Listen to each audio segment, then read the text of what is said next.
does not exist. It is a simple fact that there is no such plan that can guarantee the price of oil or the price at the pump. Close quote. That's been interpreted by the news media, since I'm the only person talking about 250, as probably being an attack on me. So I want to take this moment to respond to the president and to his press secretary and say, first of all, Mr. President, I would be happy to debate you anywhere in the country, anytime on energy.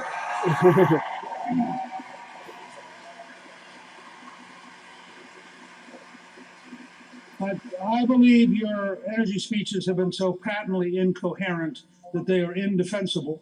I'd be glad to meet you at a oil rig somewhere. I'd be glad to meet you at a refinery. I'd be glad to meet you at a gas station. I'd even be willing to go to a university campus where you'll feel comfortable. But I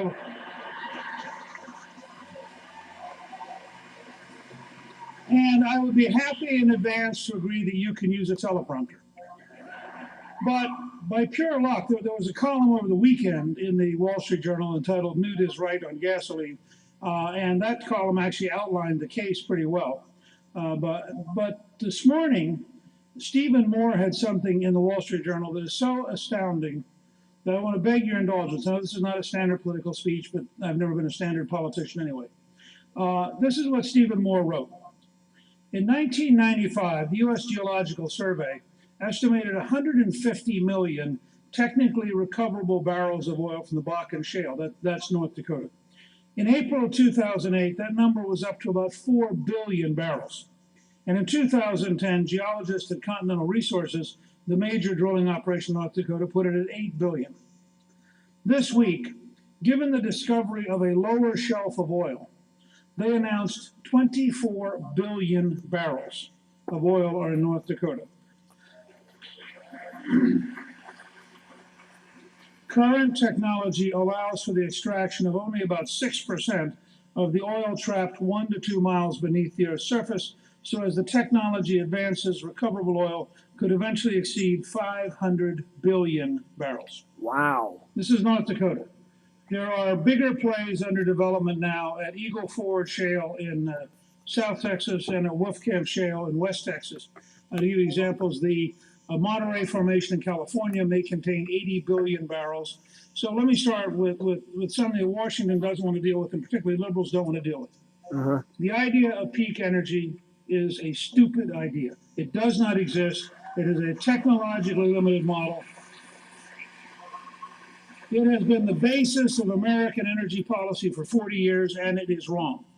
Now, the president will never learn this for a variety of reasons. One's ideological, the other's his choice. He appointed as the Secretary of Anti-Energy Dr. Chu.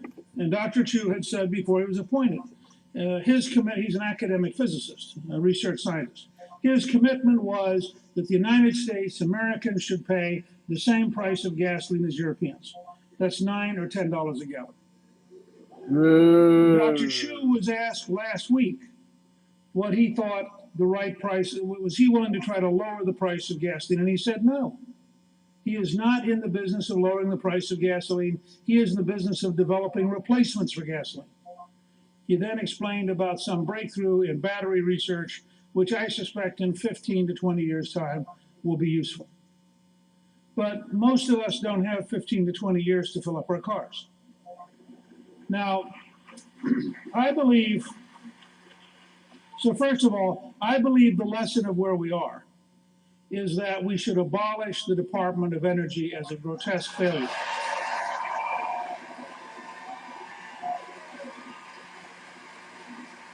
So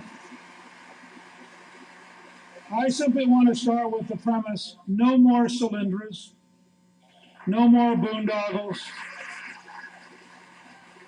Now let's talk about energy. The president said there are no silver bullets. He's right, but there is a presidential pen. He could sign 3 documents and change the oil trajectory of the United States. First, he could approve the Keystone XL pipeline.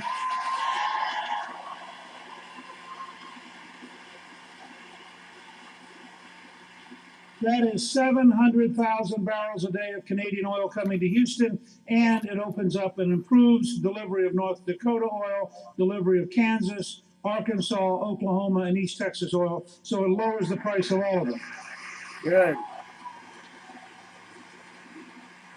In Oklahoma, they told me it's probably worth $6 to $8 a barrel by lowering the cost. Second, he could approve the reopening of areas off Texas and Louisiana and the Gulf. That's 400,000 barrels a day. Wow. Third, he could approve designated areas in Alaska for about 1,200,000 barrels. Now that means in those three steps, we've added 2,300,000 barrels a day, over 800 million barrels a year to the U.S. oil supply, and we've kept that amount of money at home to create jobs here rather than sending it to Saudi Arabia.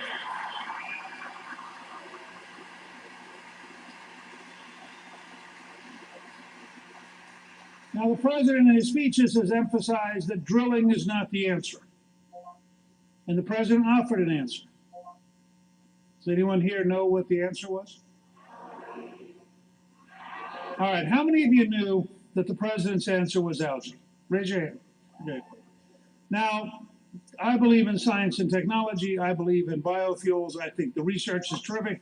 And I think someplace down the road, eventually, algae will probably be helpful. I do not think this summer we will be putting algae in your cars.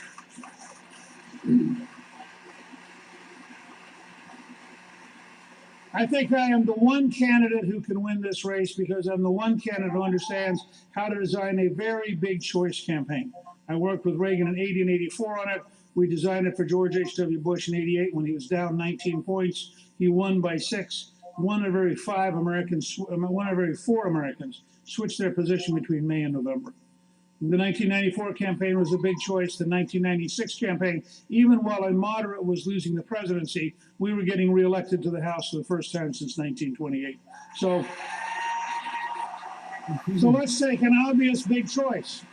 I want to run this fall on the following energy policy. You can elect President Algae and have $10 a barrel.